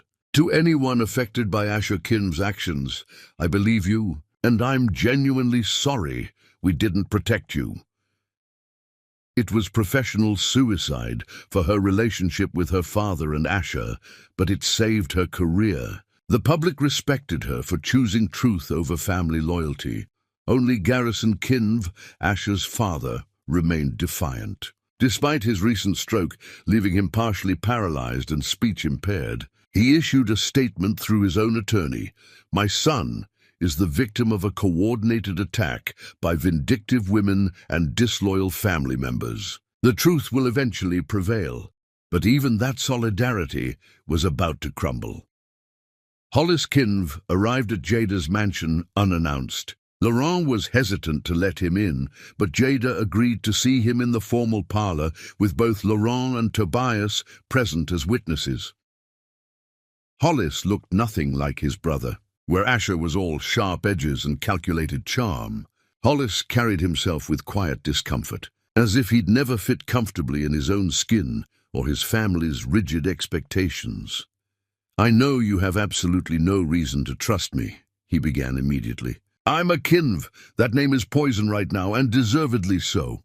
Then why are you here? Because I've spent my entire life watching my father and brother destroy people and pretending I didn't see it. Pretending I was fundamentally different because I didn't actively participate. But silence is participation, isn't it? Watching someone hurt others and doing nothing makes you complicit. He pulled out a folder, placing it carefully on the table between them. This contains everything I know about my family's activities. Financial records showing bribes my father arranged when he was on the bench. Evidence of Asher's deliberate sabotage of your mother's company. Proof that my father coached Asher on how to legally isolate you during your marriage. All of it. Jada didn't touch the folder. Why now? Why not years ago when it might have saved my mother, or prevented Simone's suffering, or stopped any of this? Because I was a coward. Because I told myself it wasn't my responsibility. Because I benefited from their corruption while pretending my hands were clean. His voice broke. But I watched your fashion show. I saw what you created from the ashes of what my family tried to destroy. And I realized that if I don't act now, I'm not just a coward. I'm complicit in everything that happens after this. Tobias picked up the folder, reviewing its contents. His expression grew darker with each page. This is enough to bring criminal charges against your father, your brother, possibly even some business associates. You understand what this means for you personally. I understand I'll lose my inheritance completely, that my father will disown me if his stroke hasn't already left him incapable of doing so, that I'll never work in the industry my family controlled, that I'll be viewed as a traitor. Hollis met Jada's eyes directly. But I'll also be able to look at myself in the mirror, and maybe someday someone will need help standing up to people like my family, and I'll actually know how to do it, because I finally found the courage to stand up myself. What about your mother? Bryn. My mother is trying to save herself. Bryn is trying to save her career. I'm not judging them for that, but I need to save my soul, if that doesn't sound too dramatic. Jada studied him, searching for deception and finding only exhausted honesty. If we use this, your family will come after you viciously. Your father may be impaired, but Asher won't forget this betrayal. Asher stopped being my brother the day I realized what he was doing to you and did nothing. Whatever he does to me now, I've earned it through years of cowardly silence. You'll need protection, legal representation, somewhere safe to stay while this unfolds. I'm not asking for anything. I'm not offering because you asked. I'm offering because my mother would have. She believed people could change, could choose differently, could find courage even late. If she could believe that about me, after everything I did, I can believe it about you." Hollis's eyes filled with tears. "I don't deserve your kindness. Probably not. But deserving and needing are different things." After Hollis left, with assurances of a secure location and legal representation, Tobias and Jada reviewed the evidence he'd provided. It was utterly damning. Combined with everything else, it built an overwhelming case against both Garrison and Asher Kinv. "This changes everything," Tobias said. "With Hollis's testimony and documentation, the district attorney will have to open formal investigations. The development project will be halted pending those investigations. You'll meet your mother's conditions almost by default. I don't want to win by default. I want them to pay for what they did. To my mother, to all the families they pushed out of homes, to every woman Asher manipulated. Default victory means they might escape real consequences. They won't escape. This evidence ensures that, but you need to be prepared for what's coming. They'll strike back. Cornered animals are always the most dangerous." As if summoned by those words, Jada's phone rang. Unknown number, but she answered anyway. Asher's voice came through, shaking with barely controlled rage. "You think you've won? Turning my family against me, stealing my brother's loyalty, building your little empire on lies. You've taken everything from me, Jada, everything. You took everything from yourself. I just survived you. This isn't over. You hear me? I don't care about the money anymore. I don't care about the property. I care about making sure you understand what it means to cross me. You're going to regret every choice you've made since your mother died. Is that a threat? It's a promise." The call ended abruptly. Jada looked at Tobias, who'd heard enough through the speaker to understand the gravity. "We need to increase security immediately. Get that recording to police. Document everything. He's unraveling, completely losing control, which makes him unpredictable and exponentially more dangerous than when he was calculating." That night, Jada couldn't sleep. She walked through the mansion, checking locks obsessively, looking at shadows, feeling the weight of everything closing in. The zoning hearing was scheduled for the next week. Criminal investigations were opening. Simone and her baby were safe but traumatized. Hollis had betrayed his family. The Kinv Empire was crumbling, and somewhere out there, Asher was planning something that would make all his previous cruelty look restrained. She stood in her mother's studio, surrounded by sketches and evidence files, trying to find clarity in the chaos. Her phone buzzed with a message from Octavia. "The city council has moved up the zoning hearing. It's tomorrow." Garrison Kinv made calls from his hospital bed. "He's using every last bit of influence to strike while we're unprepared. We need to be ready. Tomorrow. Not next week. Tomorrow." Jada looked at the clock. Past midnight. She had hours to prepare for the most important hearing of her life. Knowing that Asher was out there somewhere, making his own preparations for whatever revenge he'd promised. She called everyone: Evangeline, Soren, Imani, Octavia, Tobias. "Emergency meeting immediately. We have less than 12 hours to prepare." The Kinvs are making their final play. As her team assembled in the mansion's library, working frantically through the night on strategy and evidence, Jada stood at the window watching the darkness outside. Her mother's voice echoed in her memory. "Strength isn't about never being afraid, darling. It's about being terrified and doing what needs to be done anyway." "I'm terrified, Mama," she whispered to the glass. "But I'm ready. I promise you, I'm ready." In the darkness beyond the windows, something moved. A shadow that didn't belong. Security lights that flickered strangely. A sense of threat that made her blood run cold. Tomorrow's hearing would determine the fate of her mother's neighborhood and her inheritance conditions. But tonight, something else was coming. Something that would test whether survival had truly made her strong or simply left her fragile in new ways. The war was reaching its climax, and Asher Kinv had just made his opening move in the final battle. Chapter 7. The Hearing That Broke the City. The city council chambers filled before dawn broke. Community members crowded every seat, stood along walls, filled the overflow room completely. They'd heard the hearing was moved up, a final desperate attempt to push through the development before mounting evidence made it impossible. Jada arrived with her entire team: Evangeline, Soren, Octavia, Imani, Laurent, even Paloma. They carried boxes of evidence, community testimonies, architectural assessments. Across the aisle, Asher sat with only Evander Cross and a handful of paid consultants. His family was conspicuously absent. Just Asher, isolated and visibly deteriorating. His expensive suit was rumpled, his face haggard, hands shaking as papers slipped from his grasp. Councillor Helena Pritchard called the hearing to order. "Mr. Cross, you may begin." Cross stood smooth despite the chaos surrounding his client. "This is fundamentally progress versus stagnation. Kinvey Enterprises proposes development, bringing significant tax revenue, jobs, modernization. Yes, some historic buildings would be demolished, but progress requires difficult choices." He presented charts, projections, glossy development plans. When Soren stood for cross-examination, everything unraveled quickly.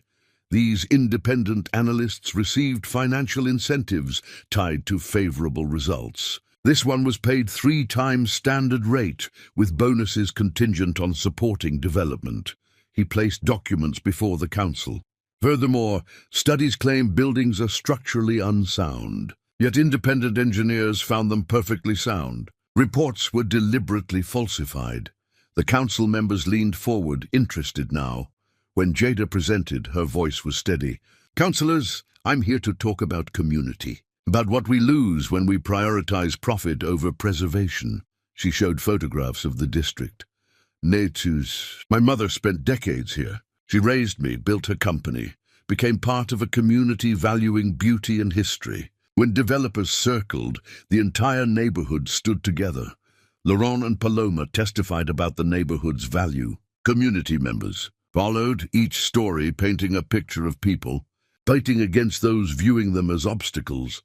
Then Tobias shocked everyone by standing to testify against his former client. "I'm here to provide testimony about ongoing criminal activity, which nullifies attorney-client privilege."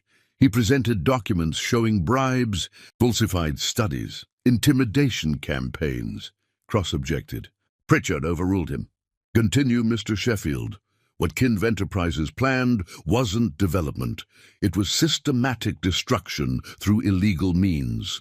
Asher exploded. "You betrayed me. This is a conspiracy." "Mr. Kinvey, control yourself," Pritchard warned. But Asher was beyond control. "You want truth?" "Yes, I sabotaged her mother's company. I made sure she'd have nothing to return to, because she was mine." The chamber fell silent. He'd confessed everything. "I've already won the only victory that counts. I destroyed her relationship with her mother.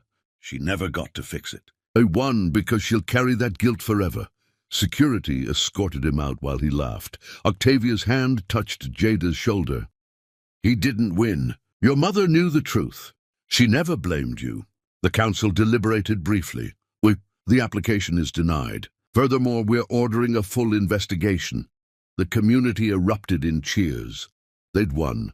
They returned to the mansion exhausted but relieved. For hours they celebrated. Then the power cut out. Emergency lights cast everything in eerie red. Security system disabled. Then glass shattering, systematically someone destroying everything. Laurent called police. Jada grabbed Imani and Delphine, locking them in her mother's study. Through walls they heard destruction. Then footsteps approaching. "Jada," Asher's voice terrifyingly calm. "I know you're in there. The police are coming. I'm not leaving until we finish this. You took everything from me. I was never supposed to be broken. You did that. I chose to love you." A gunshot. Screaming.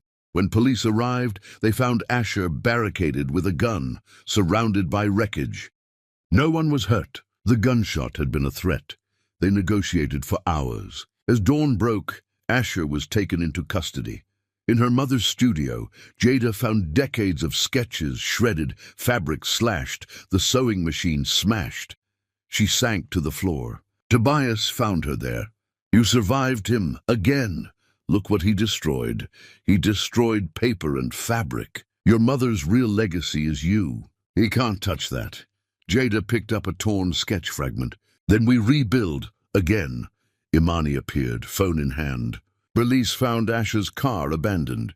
They found another gun. They think he's planning something worse. Asher Kinv had vanished. Omden unhinged, planning his final revenge. Chapter 8. The Hunt. The mansion became a fortress. Police stationed outside, security upgraded, panic buttons everywhere. Jada moved through her home like a prisoner, watching shadows, unable to sleep. Simone called, voice shaking. "Is it true? He has a gun, and nobody knows where he is?" "It's true, but you're safe here. When he gets like this, he plans maximum damage." Simone paused. "Check on anyone you love. He won't come for you directly. He'll destroy something you care about." The warning sent ice through Jada. She called everyone, Imani, Octavia, Paloma. Days passed with no sign of Asher. Federal authorities examined Kinvi family corruption. But none of that mattered while Asher was out there. Tobias barely left standing guard. "You don't have to stay," she told him one sleepless night. "I know." They sat in the library. "When you were representing him, did you know about what he'd done?" Tobias was quiet. "I suspected. I convinced myself it wasn't my job to judge." "Why are you telling me this?" "Because you deserve honesty. If I'm going to help you rebuild, you need to know who I really am." Before Jada could respond, her phone rang. Imani's voice strained and frightened. "Don't panic. I'm at Beatrice Couture offices. Asher was here, hiding. He's between me and the exit. He has the gun. He wants to talk to you." Tobias was already calling police. "Put him on." Asher's voice came through, eerily calm. "Hello, wife, ex-wife. What do you want?" "For someone to finally admit I'm not the villain. You destroyed me. Let Imani go. She helped you. Everyone who believed you deserves to understand." Tobias mouthed, "Keep him talking." "What do you want? You want me to say I'm sorry?" "Fine, I'm sorry I fought back. Don't patronize me. If you hurt Imani, there's no going back. You'll go to prison forever." Silence. "Then you think I care? There's nothing left.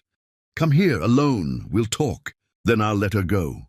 The police are already on their way." "I'm not afraid to die." "Jada, are you afraid to watch someone else die because of you?" The call ended. Jada was moving, grabbing her coat. Tobias blocked her. "You're not going. He has Imani." "Let the police handle this." They waited. Minutes felt like hours. Then Octavia arrived. "Your mother faced something similar once. A business partner tried to burn down her studio. She wanted to confront him. I stopped her. The police handled it." Jada's phone buzzed. A text. "He's letting me go. Don't come here. He's planning something else." On the news, they watched Imani emerge, shaken but unharmed. The standoff lasted through the night. At dawn, police breached. They found Asher unconscious from a deliberate overdose. Empty pill bottles. A note, pages of rambling accusations, blame, twisted declarations. Paramedics saved him. He woke in a hospital under guard, facing charges that would put him away for decades.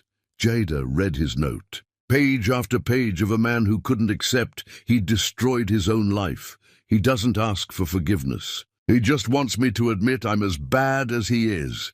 Are you going to respond? Evangeline asked. No, he'll never understand that he did this to himself. When Imani arrived, Jada held her without speaking.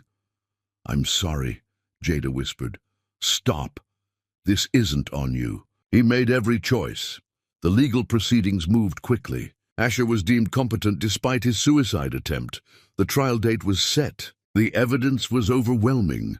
In the weeks before trial, Jada focused on rebuilding. The mansion was repaired. The studio reconstructed.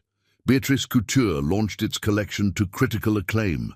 The historic district was designated Protected Heritage. Everything was falling into place. So why did Jada feel so hollow? Dr. Vance had warned her. Trauma doesn't disappear when the threat ends. Sometimes it gets worse when you're finally safe enough to feel it. Tobias found her in the studio late one night. The trial starts next week. I know. You'll have to testify. Face him. I know that too. Are you ready? No, but I'll do it anyway. Because that's what my mother taught me.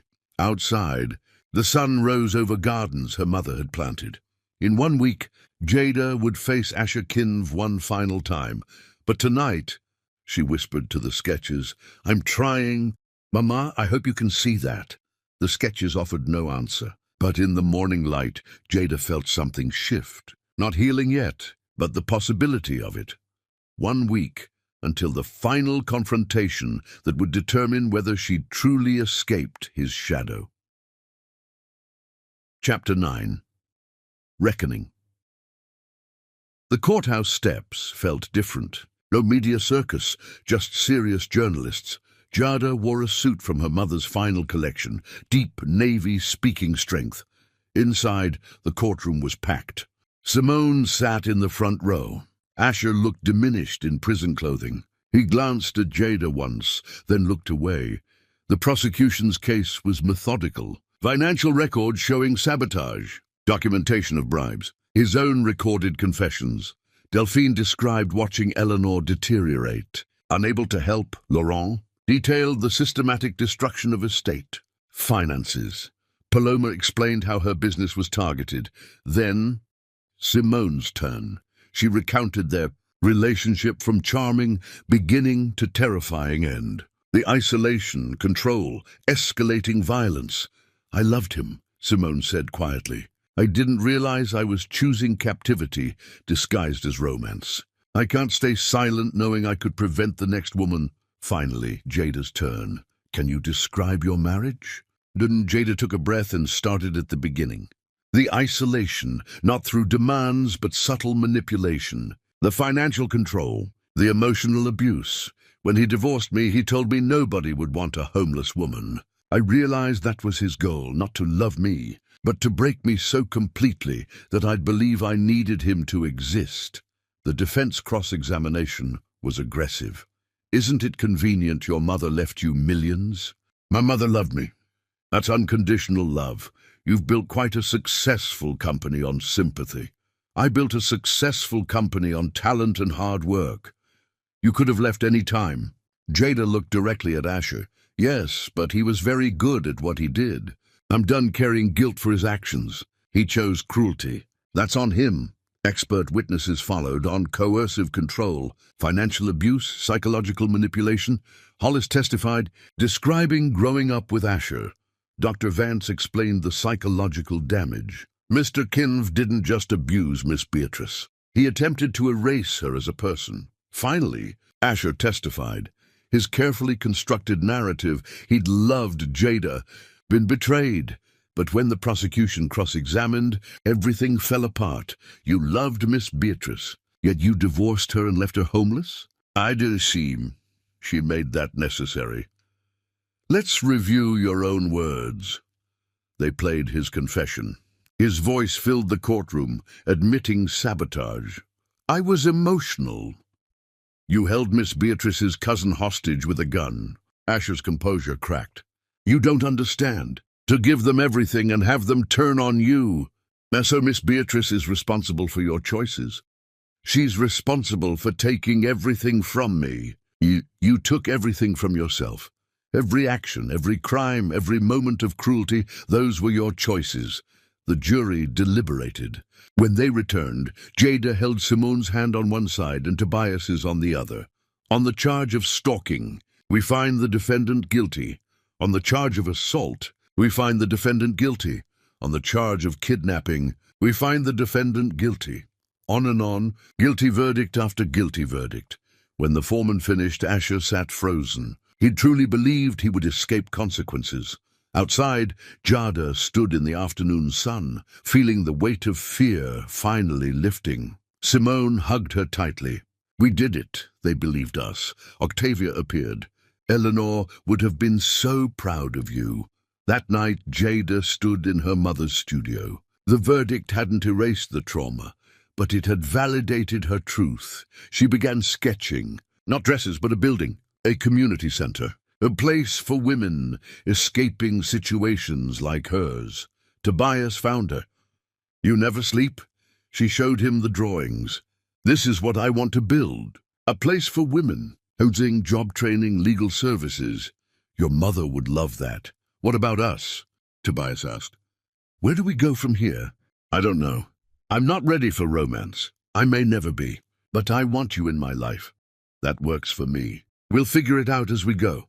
One day at a time, one day at a time." As dawn broke, Jada felt something she hadn't felt in years. Peace. Not complete peace, but the beginning of it. Asher Kinv had tried to erase her. Instead, he'd forced her to rebuild herself into something stronger. That was his final failure. She hadn't just survived him. She'd used everything he'd done to become more than she'd been before. The war wasn't quite finished. Sentencing still to come, healing still ongoing. But the worst was over. Now came the work of living, really living, in the freedom she'd fought so hard to reclaim. Chapter 10. The Inheritance. The sentencing hearing came on a cold morning. Judge Holloway gave Asher 28 years. With good behavior, he'd be eligible for parole in 18. But even that felt like a lifetime. Long enough for Jada to build something enduring. Asher showed no emotion when sentence was read.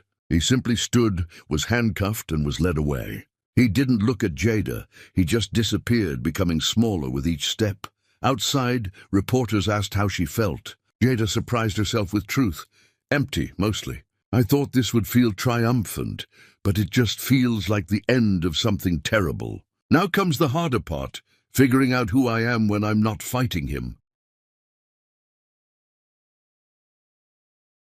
The community center broke ground in early spring. Jada insisted on being there for every decision. This wasn't just a building, it was a promise.